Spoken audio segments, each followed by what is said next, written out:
All right.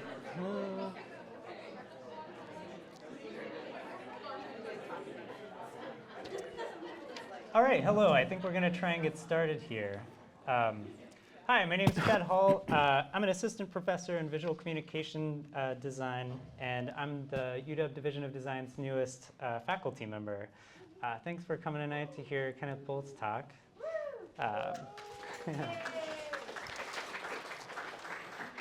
So Cennydd is a technology ethicist and interaction designer. He's also the author of the book Future Ethics and a Fulbright visiting scholar at Elon University in North Carolina. His views on ethics and emerging technology and design have been quoted by Forbes, Wired, The Wall Street Journal, and he has also spoken on responsible innovation at places like Facebook, Stanford University, and Google. So I wanted to thank a number of key collaborators who've been involved in helping get the support for Cennydd to come visit us tonight. So the event is co-sponsored by the School of Art, History, and Design, the Simpson Center for the Humanities, which is right upstairs from here, Textual Studies, the iSchool, and Artifact. Professor Karen Chang of Design, Associate Professor Jeffrey Ternosky of French and Italian Studies and Textual Studies, along with Assistant Professor Melanie Walsh of the iSchool, have been very gracious and willing collaborators in helping organize this event. I also wanted to thank Natalie O'Rourke for taking photographs tonight and Wyatt Olson for filming. It will be published on the Simpson Center for Humanities YouTube channel for future reference if you'd like to watch it. It may take a little while to get up there, but it will be there at some point. And lastly, thank you all for joining us this evening. I also wanted to mention Design is hosting another talk this Thursday evening at 5:30 in Art 227 by Kay Hofmeister. I think I said that right, James? Yeah? Yeah, great. He's a creative director at Meta Reality Labs, and he's going to be speaking on probabilistic design, a new way of creating in the world of AI. Probabilistic design uses statistics and probability to model uncertain situations. And in their talk, Kay will discuss how product designers are increasingly using artificial intelligence and probabilistic design to create novel user interfaces. So that will be on Thursday. But tonight, we're lucky to catch Mr. Bowles while he's in the US on his Fulbright visiting scholarship. And so with everything that's happening around the world with AI and on top of all the other effects of technology we've been grappling with, I felt Cennydd's voice could bring us a much needed call for thoughtful responsibility to all of us, not only as researchers, scholars, makers, and designers of these fast-moving technologies, but also as the consumers of them who navigate the impacts, both the positive and negative, that they will cause. So we not only have an invested interest in, but also a power to construct an ethical future. And after all, what could go wrong? Mm-hmm. So now I'll hand it over to Cennydd. Thank you.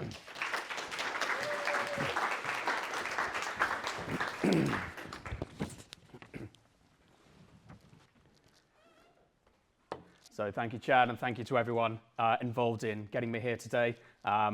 Really excited to be here, and thank you all for coming in this great turnout today.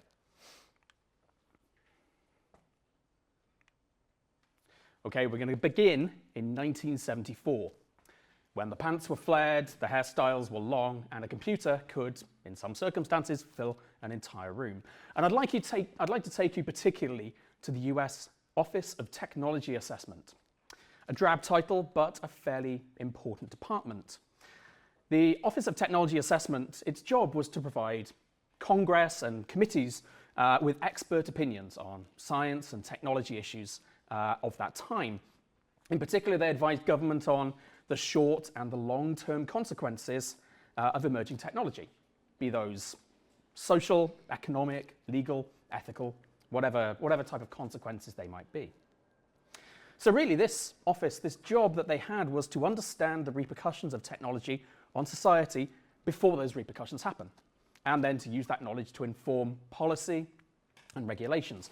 Here we see a video of computerization of the airline industry, an industry that was completely transformed by emerging technology. So this group was really looking for two things. It was looking first at risks, which would then be used to inform regulation, but it was also looking for opportunities. that would inform government and public services.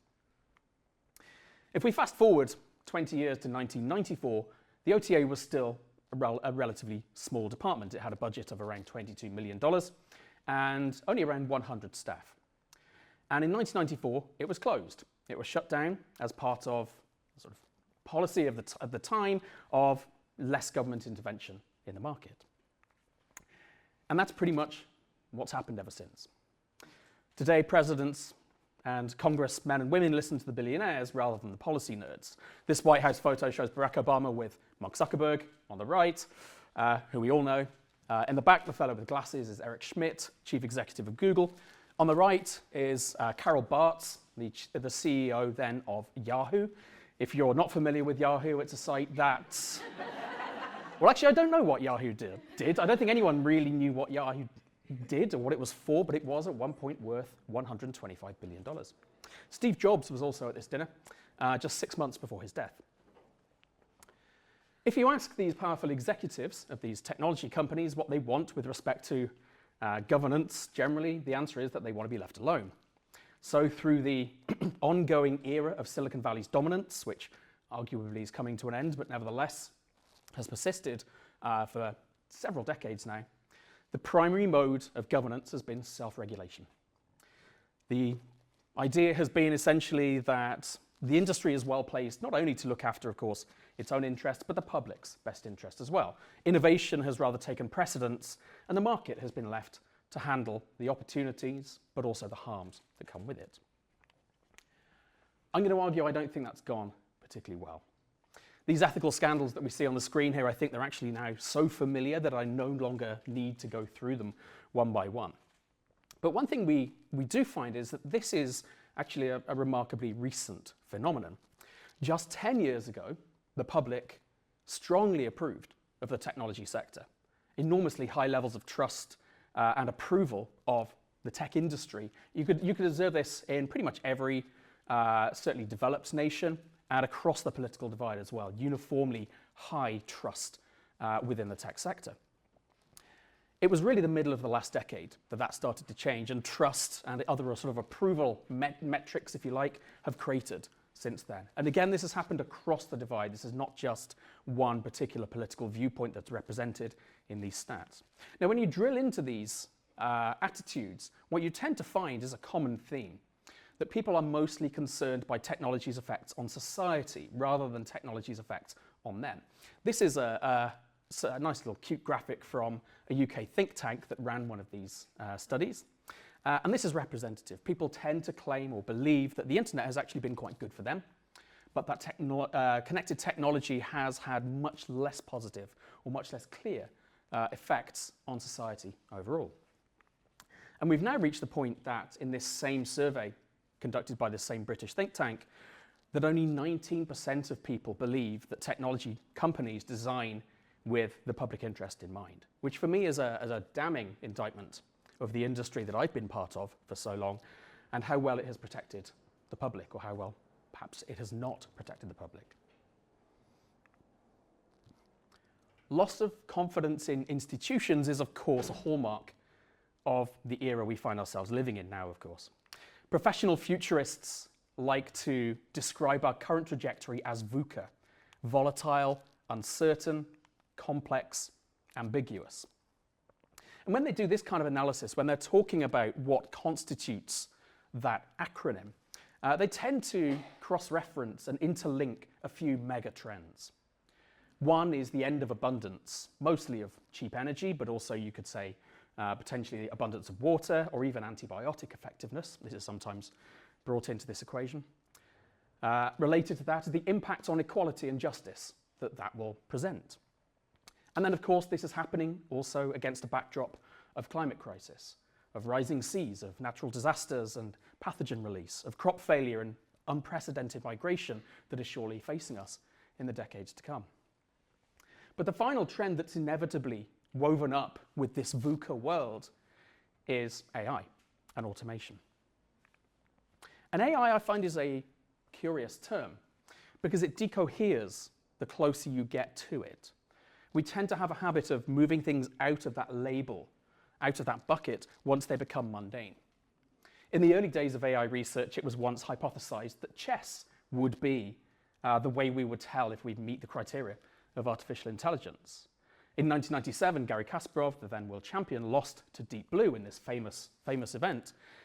No one hurried to argue that that was the moment that we actually had developed an artificial agent, if you like. Likewise, we used to have the Turing test held up as a beacon of AI. The Turing test, I'm sure most of you are familiar with, the idea that essentially, if you build a system that can deceive a human into believing they're also talking with a human, but they're actually talking with a computer, then Alan Turing's proposal is that would be the hallmark of artificial intelligence. Again, there are quite a few systems now that have passed that test. Nevertheless, we feel we still haven't achieved that goal of whatever AI is. So we need some kind of definition, I think, for this talk. Let's say it's about getting machines to do things that people can do and that machines currently can't do.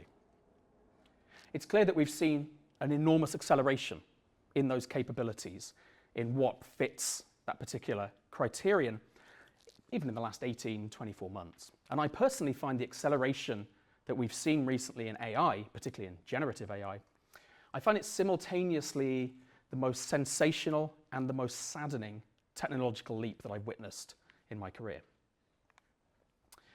I imagine by now we're all familiar with some of the social and moral repercussions that we're confronting today with AI. Things like redlining, things like bias in algorithms.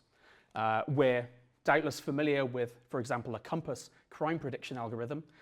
This was used to calculate recidivism rates of reoffending, so that the criminal justice system could allocate who should go to jail and who should be released on bail pending a trial.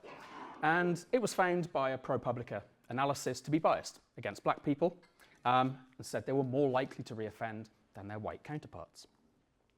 Maybe some of us are familiar with Joy Buolamwini's work, a scholar who has worked on facial recognition technology and made a compelling case that it clearly underrepresents or fails to recognize people with darker skin.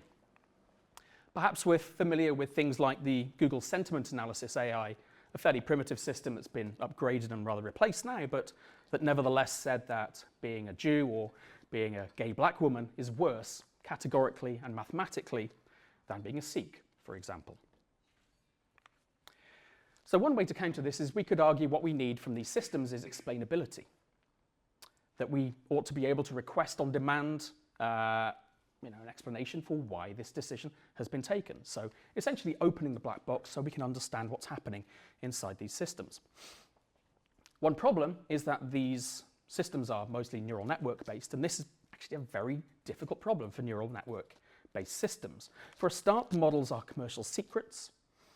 Even OpenAI, despite its name, keeps the workings of its technologies extraordinarily hidden. But even if the companies chose to or were compelled to reveal the workings of their models, all we'd see is these vast lists of neural weightings and thresholds, an ocean of abstract numbers. It's almost impossible to point at one node of a neural network and say, this is why this system made this particular decision. Now, there are very smart engineers and scientists and scholars working on neural net explainability, but nevertheless, this is essentially an inbuilt mathematical problem with how neural networks are constructed. And these form the basis of the vast majority of what we call AI today and machine learning systems. And it makes explainability extraordinarily difficult for those systems. So I would argue we need to have then a discussion about what we should use unexplainable AI for. Arguably, explanation is part of your democratic rights. If you're arrested, you are told a reason for that. If you're denied planning permission for your property, you're told why. If someone wins an election or passes a law, you have a right to know by what authority that decision has been made.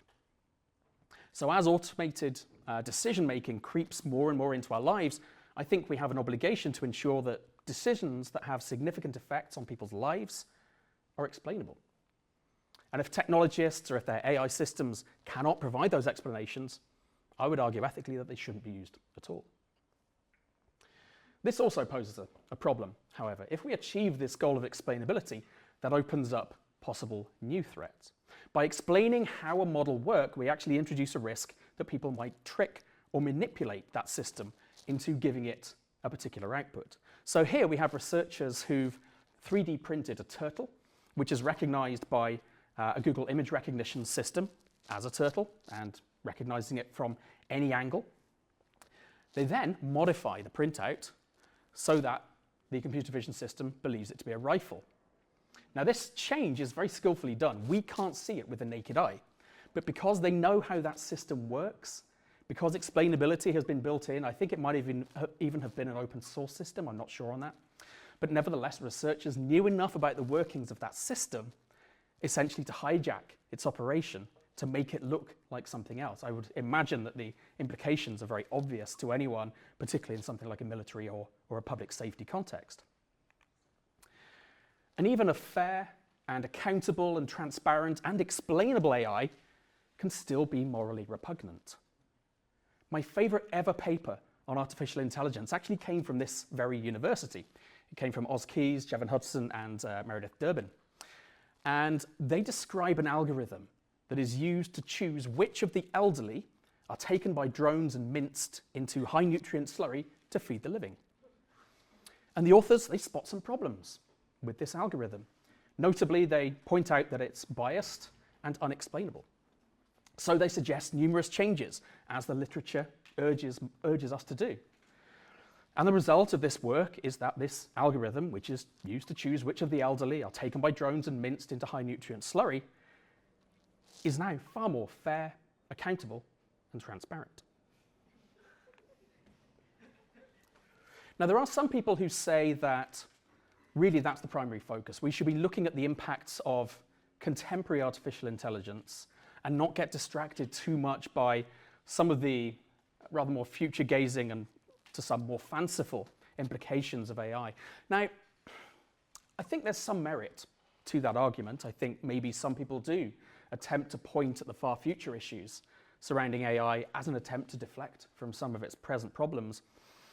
But I think the malaise we find ourselves in today has in part come about because of our relentless short-term focus. I think it's natural and right to look at what might happen a little bit further out.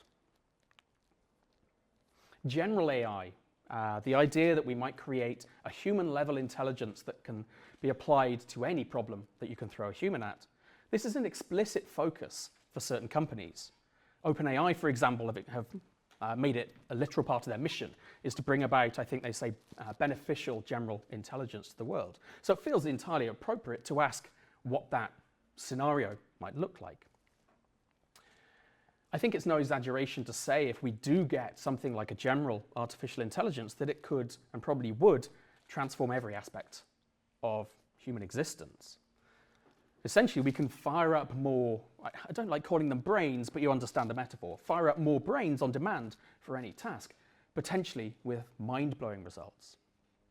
For science, for example, it could lead to deep and immediate verification of experiments. It could lead to enormous breakthroughs in medicine, which is a discipline that's particularly related to the idea of looking for patterns in enormous corpuses of data in very complex and quite opaque systems. Even something mundane like our personal lives, I think, could be profoundly affected by having a general AI on demand. So long as you have access and the money required, you can spin up a team of assistants to help with, well, anything as mundane as you like. You know, planning a surprise birthday party, you no longer have to lift a finger. You just set your agents on the task.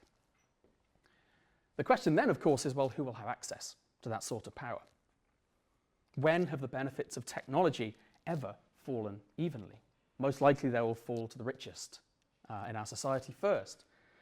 It's entirely plausible to argue that they might use the advantages of general AI to pull even further ahead and really to stretch inequality to breaking point.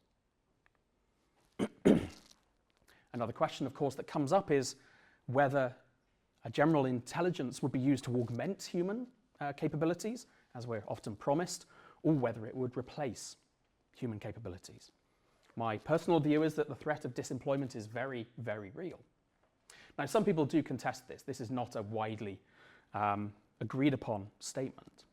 A lot of people will point to the history of automation and say, well, what we've found over the decades is that yes, technology does replace jobs, does automate them away, but what has happened to date is that people find new jobs, or rather that new sectors spring up in the absence of the old sector.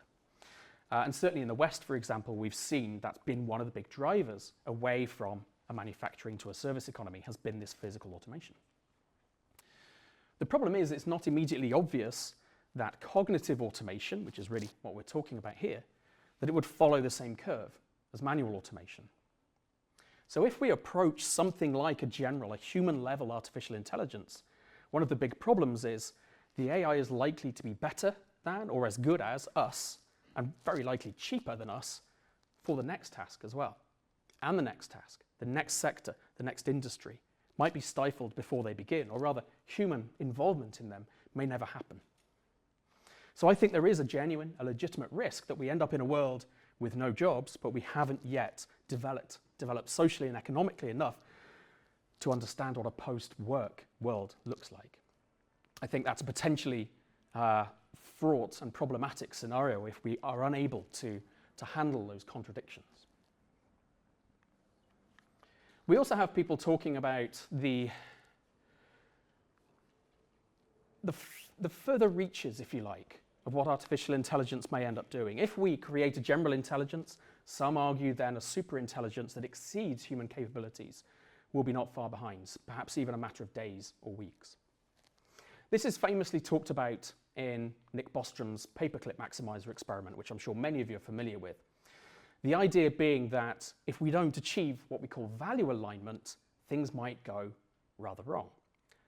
So the thought experiment proceeds thus. If you have a paperclip company and you're fortunate enough to also have a superintelligence, then you're going to want to use that superintelligence to create as many paperclips as possible. And so you will instruct it to do whatever you can to try and create as many paperclips as you can. This is how you win versus your competitors. But if you overlook some other important instructions, such as we value human life and don't destroy our planet, a superintelligence being very good at its job, maybe far too good at its job, and start to harm the people and the things that we love and cherish in society. So here we're talking about this idea of value alignment. How can we ensure that an AI of enormous power and potential values the same thing that people do? And some people say this is going to be extraordinarily difficult. They will argue that, well, in a pluralistic society, it's impossible. Like, we don't even agree on what values we should foreground, we should live by. So what chance do we have of teaching that to machines? Now, as an ethicist, I would probably challenge that. I would say it seems clear to me that we actually have more alignment in values than people sometimes claim. But nevertheless, which values do we choose? And what reason do we have to believe that an intelligent system would even choose to play along? And so there are now researchers, some quite senior, some quite maligned, researchers in the AI ethics space who look at existential risks, existential threats that AI might pose. And I think I do think this is a legitimate field of research. I am worried by what I think is a very small but certainly non-zero risk of existential crisis, essentially, emerging from AI. In 2022, a survey of AI researchers found that most of them, the majority, said that they thought it's a 10% or greater chance that our inability to control AI would cause an existential level catastrophe. Those figures I find alarming, and I think warrant investigation, even as a precaution. But what is clear to me is that whatever happens, whatever future is mapped out for us, or that we choose to follow, more on that in a little while, we can't keep doing this. The governance approaches of the recent decades of self-regulation, of promoting innovation as an uncontestable good, they are not suited to this new world. I think the risks are so severe that they should not be the responsibility solely of elite technologists. We can't wait for these harms to emerge and then try to dam that particular flood. But I also think the opportunities are so dramatic, are so massive, that they shouldn't be the domain of just a few. They should lead to widespread and accessible public goods, a rising tide for all of humanity. And so I think we need three levers, if you like, three approaches to help us reconcile these risks and these opportunities. The first is one that a lot of people jump to, regulation. And I don't disagree. I think for sure we need better oversight of emerging technologies. Certainly my time in the US has taught me that privacy regulation is long overdue. The US is far behind the curve here, as I'm sure you're aware, particularly compared to Europe and the UK, who have the GDPR, fairly stringent set of privacy regulations. What's been happening here, of course, is that regulation on privacy has been left to individual states. So California has led the way with the CPRA. Other states are looking at privacy regulation. But I think it's clear that there's a need for something on a federal level to protect the entire citizenry. Now, this is tricky because the harms that come from privacy violations are often indirect, or they're sometimes hidden. But you could argue that privacy is actually an important thing in and of itself, and as a result, we should protect it for its own sake, not just because it leads to certain harms. There is actually a bipartisan federal privacy bill in the early stages, I understand, right now, but I'm going to stick my neck out and say I don't think that 2022 is going to be a particularly promising year for new regulations in the US. I think the outcome of your forthcoming election is obviously going to be key to what happens in this direction.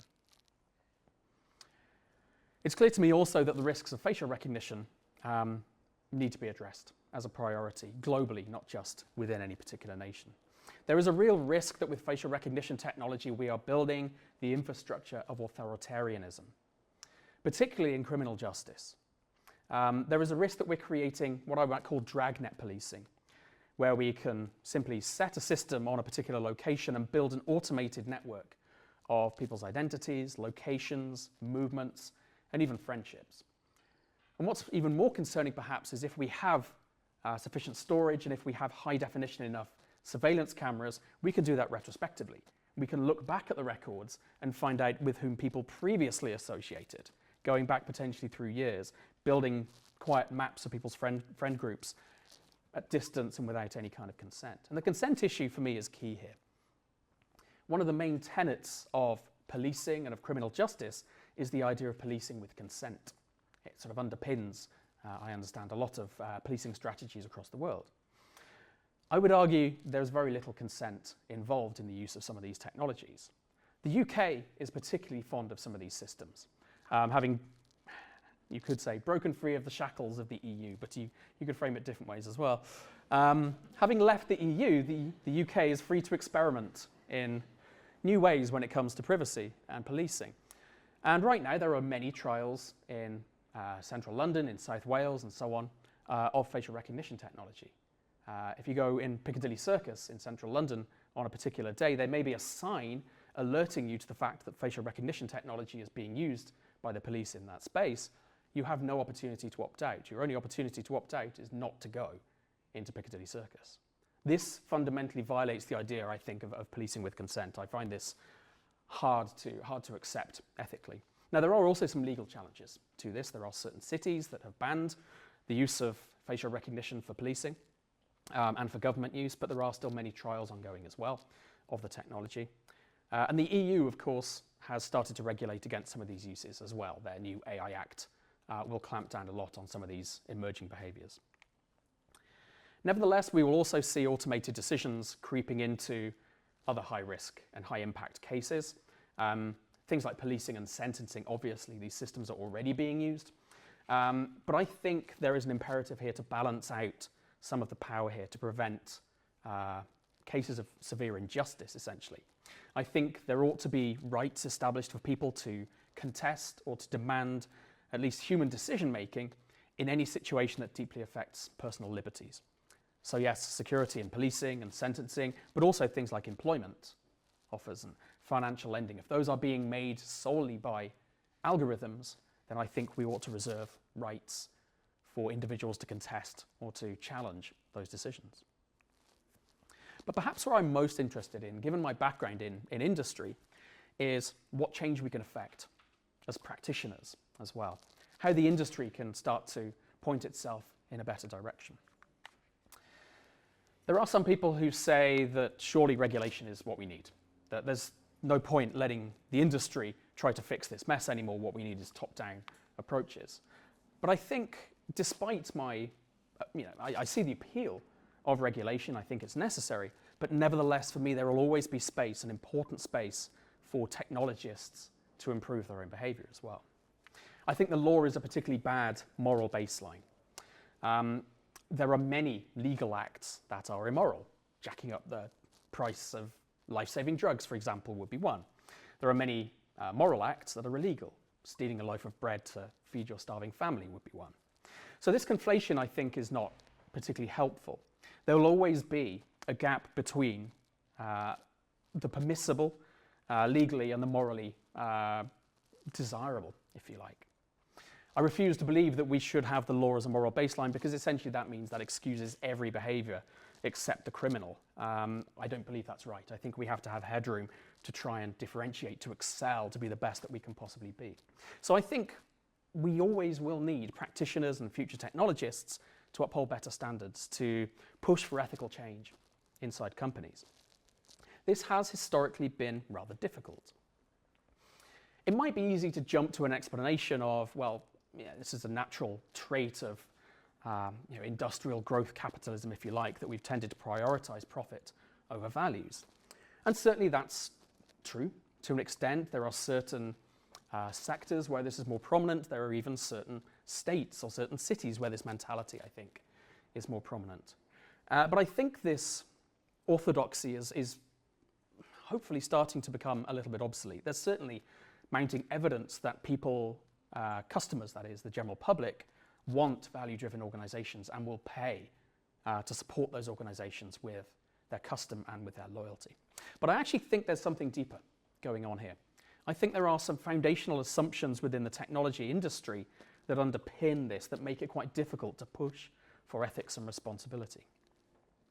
One is a sleight of hand that I see used a great deal.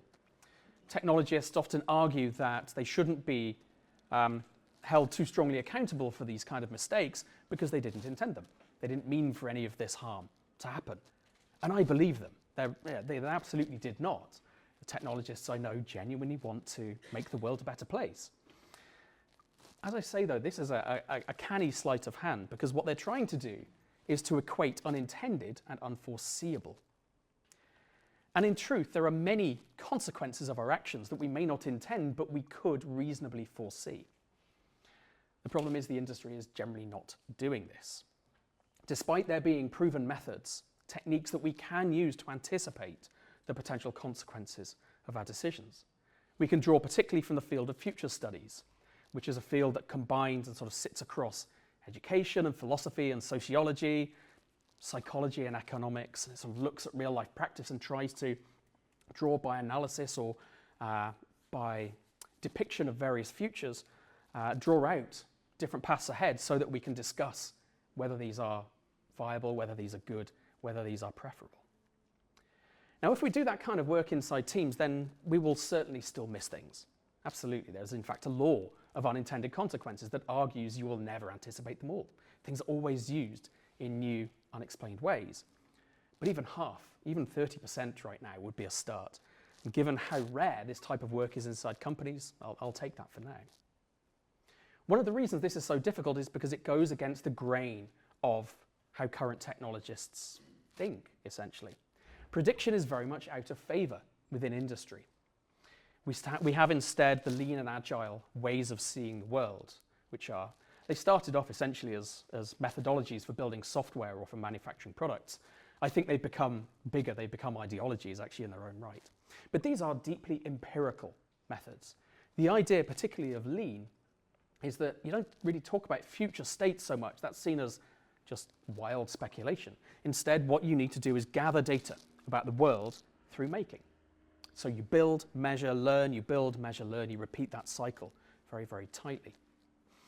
And it goes on this idea then, sort of underpinning this is the idea that data is objective, it's unimpeachable. That is how we should make decisions. It's not, of course. Geoffrey Bowker has talked about this. His famous line is that raw data is an oxymoron. The idea is that how data is collected, how it's processed, what's emitted in that process, how it's presented, that has human fingerprints all over it. Our own biases infect and pollute that data. Also underpinning this way of thinking, I think, is the idea that the only way to know anything about our world is through the scientific method, is through experimentation. Other ways of knowing, other forms of knowledge, if you like, are seen as flimsy and subjective or irrational, including ethics. Now that's, again, a falsehood. Anyone who's studied ethics knows that it's founded in rationality and argumentation, that it's a robust discipline. It is true that everyone has opinions when it comes to something like ethics, but it's not true that those opinions are correct. We can and we must see moral progress as something viable and believable and strong that we can move towards.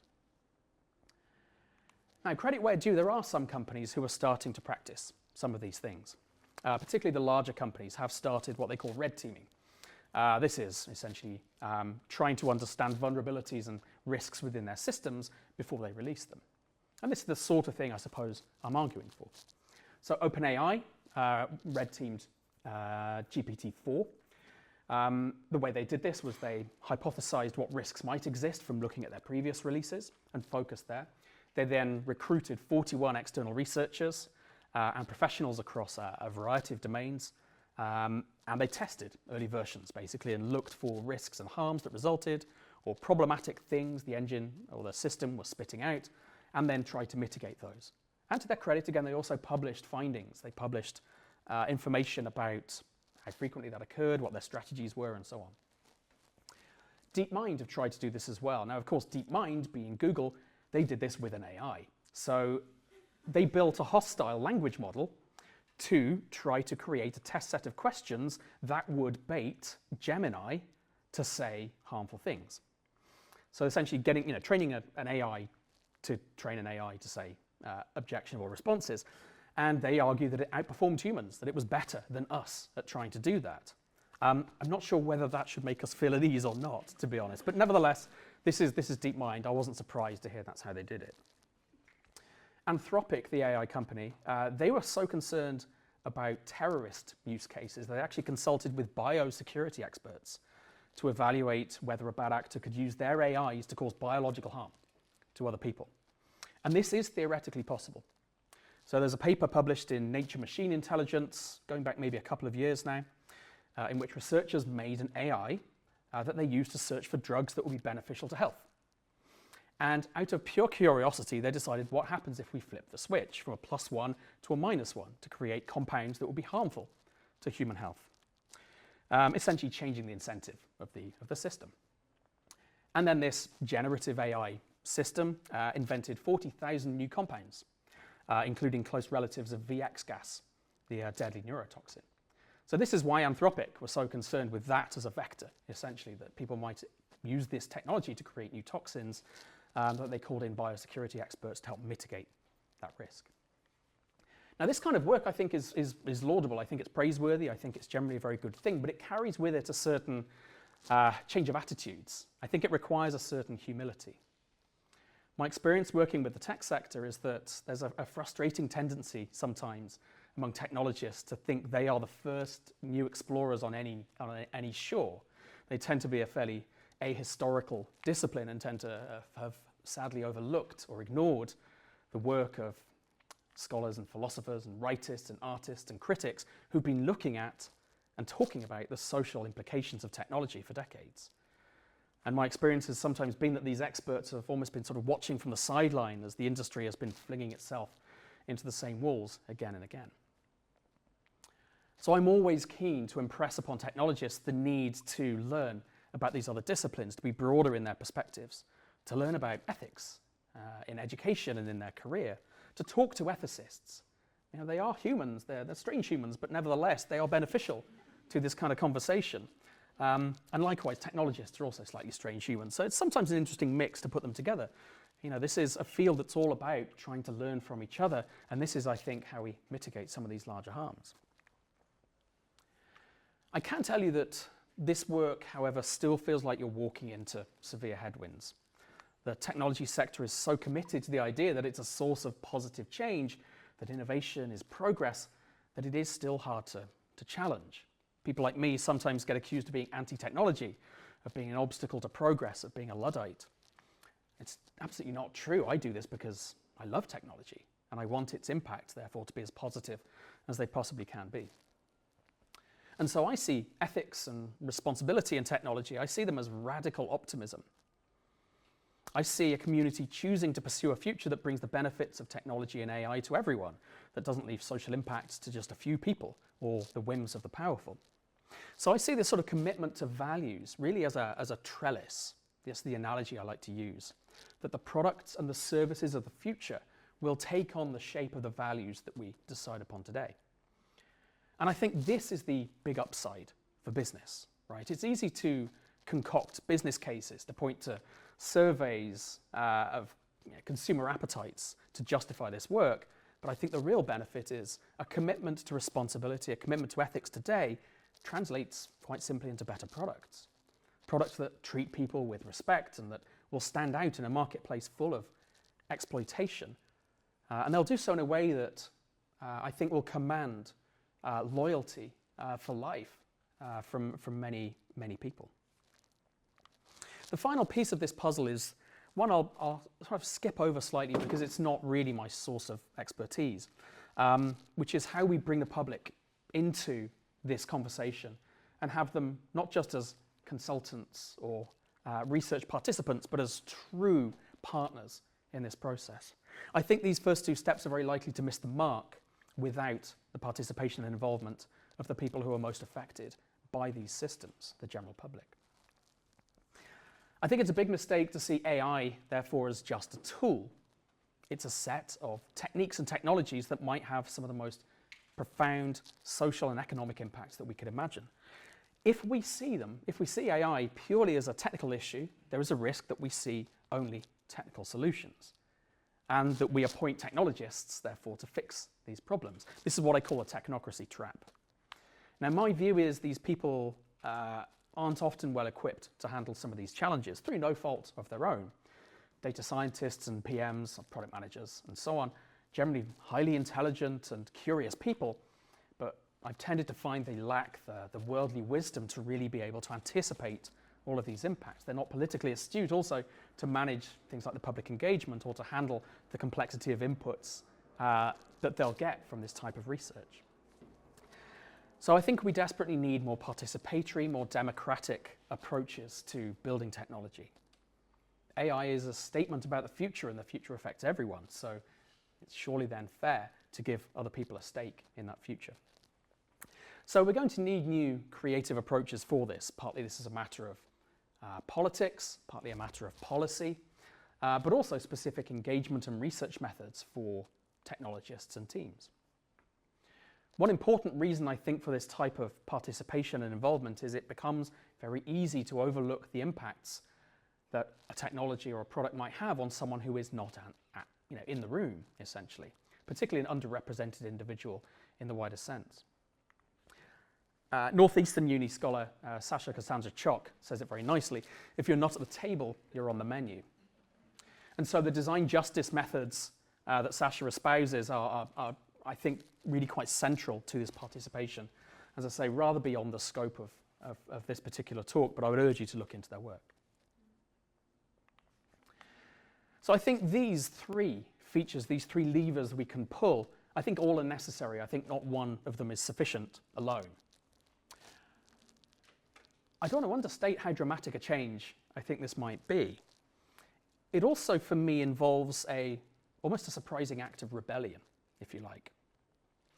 A lot of people within the technology circle, particularly those at the top, people who have the most power, they have a habit, I think, sometimes of describing technology as inevitable, as predestined. This is what we call techno-determinism, the idea that the course of technology is almost set in stone and that it rules everything else, that it shapes everything else, like it has a will of its own. It's a common theme, particularly in sci-fi. We've all seen those films. We all know that it tends, frankly, not to lead to very good places. And particularly if the road leads to harm, then it becomes deeply disempowering. It leads to fatalism, to resignation, to disempowerment, right? It dissuades people from believing that they can have an impact. But we see this mindset still in the way that certain AI leaders talk today. Some even go as far to make the, frankly, ridiculous moral claim that creating AI is actually an obligation to the world, that it's immoral to stand in the way of this type of progress because the upside is so strong. I think in truth they do believe this, but they also have financial incentives to say things like this. The wealth of these individuals and these companies is tightly bound up with market perceptions of AI. So it is in their interest to boost AI and other forms of similar innovation to paint them as unstoppable and revolutionary and transformative. So for me, that means we should be highly skeptical of those claims.